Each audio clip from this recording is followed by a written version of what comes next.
What do you do when your own child slices your heart with a sentence and pretends it was nothing? The words left his mouth like a blade sliding from its sheath. Mom, just sit there and be quiet. Nobody wants to hear another one of your old stories. You're embarrassing us. The dining room went silent. Forks stopped midair. Even the candles seemed to freeze mid-flicker. I felt the heat rise in my cheeks, but I didn't argue. I didn't defend myself. I simply folded my napkin, placed it beside my plate, and stood up. Then, I walked out. My name is Evelyn Harper. I am 71 years old, a widow, and until that evening, I truly believed that love was measured by how much you were willing to give. But I was wrong. Terribly wrong. The cruelest moment isn't when they hurt you. It's when you realize they don't even notice. The house was dark when I reached my car. I sat behind the wheel for a long time, staring at the glow coming from the windows of the home I had paid for. From inside, laughter drifted out. Light, easy, careless. The kind of laughter that once used to fill my life too. I remembered the first time I held Nathan in my arms. His tiny fingers had wrapped around mine like they never wanted to let go. Like I was his world. But tonight, those same fingers pointed at me across the table and declared, "You're a burden." I turned the key.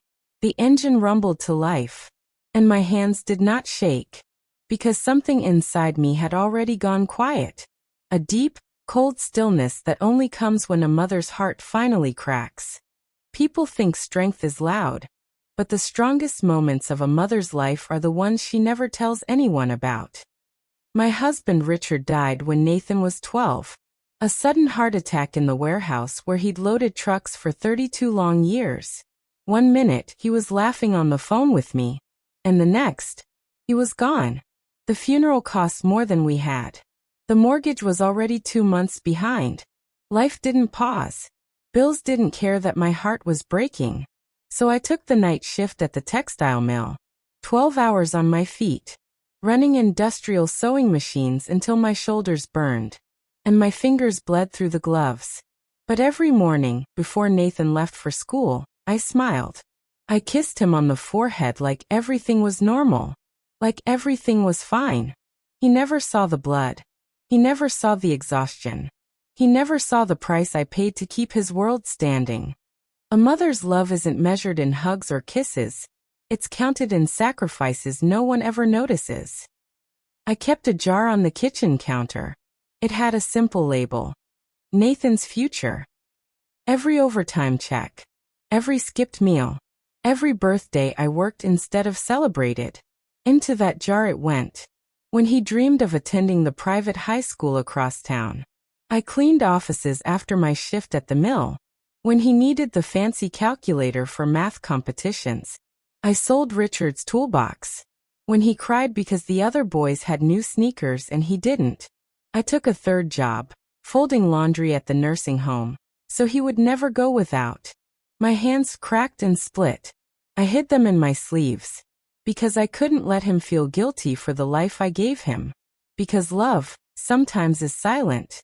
The moment you've given everything, sometimes it feels like it's finally enough. College acceptance day. Nathan came running into the kitchen, waving the letter like it was a trophy. Mom. I got into state with a full ride, except housing. I opened the jar. $23,000 in crumpled bills and coins. I added the last of Richard's life insurance and paid the dorm deposit myself. He hugged me so hard I felt my ribs creak. "You're the best mom in the world," he whispered. And that day, I believed him. Sometimes success can blind you, even to the ones who built it for you. For years later, Nathan graduated top of his class in computer engineering. He moved to Charlotte, joined a startup, and within 5 years, that startup became a unicorn. Suddenly, my son had it all. A corner office, a 7-figure bonus, and a fiancée named Lauren, who spoke in soft, polished sentences. He flew me to the city in first class. "Mom," he said, "your struggling days are over. I'm taking care of you now." I should have listened. I should have noticed the way he said taking care. Because sometimes, even the sweetest words carry the sharpest edges. Sometimes giving everything you have doesn't earn gratitude, it earns expectation.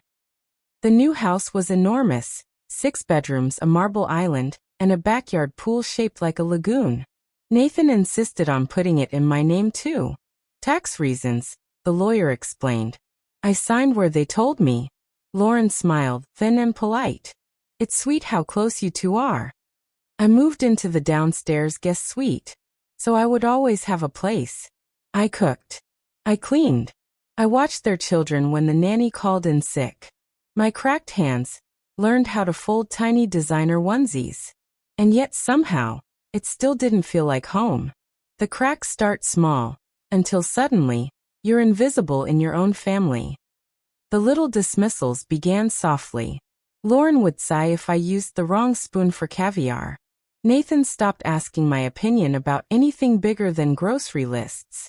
At family dinners, my stories about Richard made the grandchildren fidget. Lauren started saying, "Let's not bore everyone with the past." I laughed it off. I told myself children grow up, and parents fade into the background. But deep down, I felt the edges of my world quietly slipping away. Sometimes the most painful betrayals come wrapped in smiles, laughter, and tradition. The anniversary party was everything they wanted it to be. 50 impeccably dressed guests in black tie, a string quartet playing soft melodies in the corner, and ice sculptures glittering under the chandelier light like frozen flames. It was a celebration that looked perfect in photographs, but it had nothing to do with me. I had been placed at the head table for tradition, they said. I smiled and nodded, letting the polite murmur of the other guests wash over me. The navy dress I had saved for special occasions hugged my shoulders and flowed down to my ankles. A quiet reminder that I still had some dignity, some presence, even in a world that seemed to no longer notice me. I lifted my glass, my hands steady despite the flurry of emotions swirling beneath my skin. I was about to give a toast, one that honored 30 years since Richard and I started with nothing. The years we built a life from sheer determination, love, and sweat. My heart swelled remembering the nights we stayed up long past midnight, counting pennies, planning, hoping, dreaming. And then it happened. Nathan leaned over, his expression tight, a forced smile plastered across his face. His words cut through the music, the laughter, the polite clinking of glasses, and lodged themselves in my chest like jagged glass. "Mom, just sit there and be quiet. Nobody wants to hear another one of your old stories. You're embarrassing us." The room seemed to freeze. Forks stopped midair. Glasses paused halfway to lips. Even the music faltered, as if the string quartet had sensed the tension in the air and had forgotten how to play. I felt heat rise in my cheeks, not the warmth of pride or joy, but a burning shame that no one in that room even tried to mask. My voice, which had once carried laughter, admonishment, and love, caught somewhere in my throat. I swallowed hard, clenching my glass so tightly my knuckles whitened. I remembered every sacrifice I had made for this child. Every sleepless night at the mill, every overtime shift, every skipped meal, every birthday I had worked instead of celebrated. All for him. I remembered the jar labeled Nathan's future. The last of Richard's life insurance. The nights I folded tiny designer onesies with bleeding hands, so he could have more than I ever did. And now here I was, in a room full of people who smiled politely but didn't understand. A room where my child, the boy I had carried through storms, now pointed at me like I was a stranger, a burden, an inconvenience. I felt the heat rise further, but I did not speak. I did not beg, did not explain, did not cry. I simply set my napkin beside my plate, folded it neatly, and stood. The candles flickered behind me, their light dancing on the ice sculptures, mocking me with their cold perfection. I walked out of that room, through the echoing laughter, past the whispering guests, past the judgment in their polite eyes. I stepped into the silence of the hallway, my heart pounding not with anger, but with the sudden, sharp clarity of truth. Sometimes freedom comes not with fanfare, but in a single quiet step away. The room blurred around me. I heard Lauren's soft laugh, delicate and sharp, like tinkling crystal, beautiful, careless, and completely unconcerned with the heart she was crushing. I set my glass down. No clink. No hesitation. Just a quiet release of something I had carried for decades. I walked through the marble foyer, my footsteps echoing past the photographs of smiling vacations I had paid for. The memories I had built with my own hands, now framed and displayed for others to admire while forgetting the labor behind them. I passed the glimmering chandeliers, the polished floors, the gleam of everything they thought defined success. And then I stepped out the front door. The night air wrapped around me, cool and real, a sharp contrast to the suffocating warmth of the celebration inside.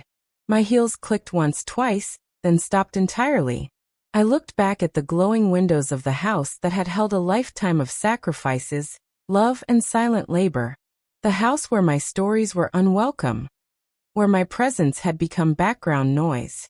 And in that moment, for the first time in 50 years, my hands were not busy serving anyone else. Not folding laundry, not cooking dinners, not hiding fatigue or blood-stained fingers. For the first time, they were just my own. I took a deep breath. And for the first time, I felt something I had almost forgotten, myself. Sometimes the quietest victories are the ones no one sees coming. That night, I did not sleep. I sat at the small desk in the guest suite, the one they insisted was for convenience, and opened a folder I had never let anyone touch. Deeds, titles, trust documents, bank statements. Every dollar I had poured into Nathan's life, every sacrifice, every sleepless night, every penny saved was recorded in black and white. The house, the deed listed my name first. The cars, 2 of them in my name. The college trust one had never closed. The investment account he believed was his bonus money. All under my control. I had let him forget. Let him believe that the life he now lived, the success he celebrated, was somehow independent of the hands that had built it. But I remembered. And now he would too, in ways he could never ignore. After decades of giving everything, it was finally time to take control. The next morning, I called my attorney, Margaret Whitcomb. Good morning, Margaret. I need to exercise the revocation clauses we wrote 15 years ago. There was no pause. No questions. She did not ask why. She simply said, "How soon?" "Today," I answered. By noon, the transfers began. Quiet. Legal. Final. Every asset, every document, every control I had silently maintained for years, was now in motion. And for the first time in my life, the power of my own hands was undeniable. Sometimes, leaving is the first step to truly coming home. I packed one suitcase. A photograph of Richard holding baby Nathan. My mother's locket. 3 changes of clothes. I left no note. No explanation. No apology. I drove south on I-95, letting the miles carry me away from the house, from the memories, from the people who had forgotten the hands that built everything. The air changed as I drove, the scent of salt and pine filling the car, cleansing real. In Wilmington, North Carolina, I found a small white cottage just 2 blocks from the ocean. The landlord, a retired teacher with gentle eyes, handed me the keys and said, "Welcome home, Mrs. Harper." I smiled. For the first time in days. No, for the first time in years, I smiled. And in that smile, I realized something extraordinary. I was finally free. Sometimes the loudest words are the ones you never speak. The phone began ringing 3 days later. First confusion. Then panic. Then fury. 78 missed calls. 78 frantic attempts to reach me. I listened to the voicemails once each evening, with the same ritual some people reserve for checking the tide. Lauren's voice cracked, trembling with desperation. "The bank says we have 30 days to refinance or they'll foreclose." Nathan screamed, fury and disbelief shaking every word. "Mom, you can't do this. That's my house. My family." I did not respond. I deleted every single message. Because sometimes, silence speaks louder than any shouting. Some gifts take a lifetime to give. and only a lifetime to reclaim. The cottage has pale blue shutters and a porch swing that creaks softly in the breeze. I volunteer at the community clinic 3 mornings a week, bandaging scraped knees, checking blood pressure, holding trembling hands the way I once held Nathan's. In the afternoons, I walk the beach barefoot. The sand is warm beneath my feet. The waves are steady, endless, and patient. My hands are still cracked, still scarred. But now, they belong only to me. And for the first time in decades, I feel the quiet strength of a life reclaimed. Sometimes, life comes full circle, and the past finally catches up. 1 year later, the divorce papers arrived, forwarded by Margaret. Nathan and Lauren separating. The house in foreclosure. Credit ruined. A single line, scribbled in his handwriting on a yellow sticky note. I'm sorry. Please call. I placed the papers gently in the drawer with Richard's old work gloves. Closed it. No angif. No gloating. Just the quiet satisfaction of knowing. Some lessons take a lifetime to learn. Peace isn't loud, it's the quiet you've fought decades to earn. Some evenings, I sit on the porch swing with a cup of tea and watch the sky turn rose and gold. Children laugh down the street. Gulls cry overhead. My phone remains silent now. They stopped calling months ago. I do not miss the sound. Because some victories aren't measured in noise. They're measured in the quiet freedom of reclaiming your life. These hands once gave everything. Now they finally keep something for themselves. These hands once sewed uniforms at midnight so my son could have new shoes. They signed away life insurance so he could chase his dreams. They folded tiny socks, stirred pots, and wiped tears that were never truly theirs to bear. Now they rest in my lap, wrinkled, quiet, and for the first time in decades, they are enough. Look closely at the hands that built your world, because one day they may stop. If you are hearing or reading this, look at the hands that raised you. Calloused, scarred, steady. They built more than houses. They built futures. One day those hands may stop giving. When that day comes, remember, love is not a debt to be collected. It is a gift, once offered freely, and gifts can be withdrawn. I am Evelyn Harper. I live 2 blocks from the sea. My cottage is small. My heart is full. And my silence, finally, is mine.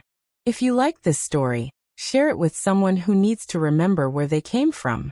Leave a comment about you. Subscribe for more stories. Because some lessons are taught not with words, but with the space left when the words stop.